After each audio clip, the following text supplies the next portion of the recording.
चला मैत्रिणींनो, आज बनवू शिमला मिरचीची भाजी। डब्यासाठी एकदम पटकन बनणारी, सोयीस्कर आणि चविष्ट। तेल गरम करून घेतलं, त्यात जिरे मोहरी टाकली। जिरे मोहरी थोडी तडतडली की टोमॅटो बारीक चिरून टाकलं।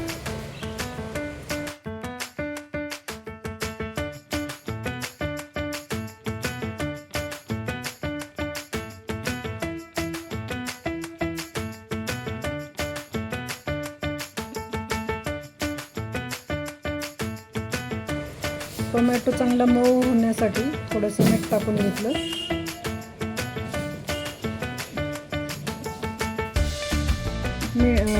टोमॅटो टाकून झाला की त्यात थोडासा हिंग, लाल तिखट, आपल्याला जे मसाले हवेत ते टाकू शकतो।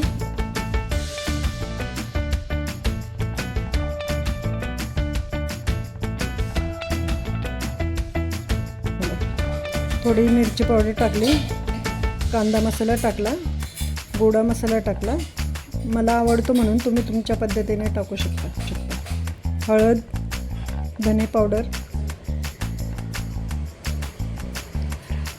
फ्राय करून घेऊ चांगले।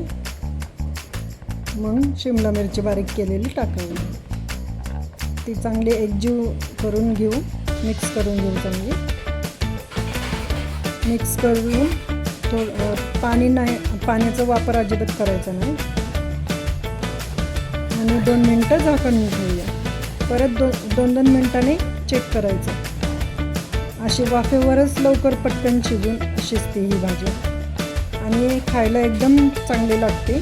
लहान मुलांना फार आवडते। आता कालवलेलं बेसन टाकूया। बेसन अगदी थोडंच घ्यायचं, 1-2 चमचे, कारण ते शिजतं चांगलं। मग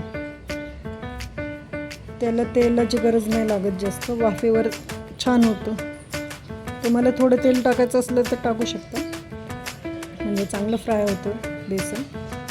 आता 2 मिनटं झाकण ठेवून घेऊ, चांगलं हलवून झाल्यावर मिक्स करून घेऊ। 2-2 मिनटांनी बघायचं, काढून घ्यायचं। आता परत बघू, हे पहा, छान एकदम तेल सुटेपर्यंत छान शिजली भाजी। तेल नाही टाकलं तरी पण चालतं, वाफेवर छान होते आणि भाजीला मुख्यतः तेल सुटतं। एकदम चवदार आणि छान, जास्त वेळ पण लागत नाही शिजायला। तुम्हाला कशी वाटली ते जरूर सांगा। Please like, subscribe and share.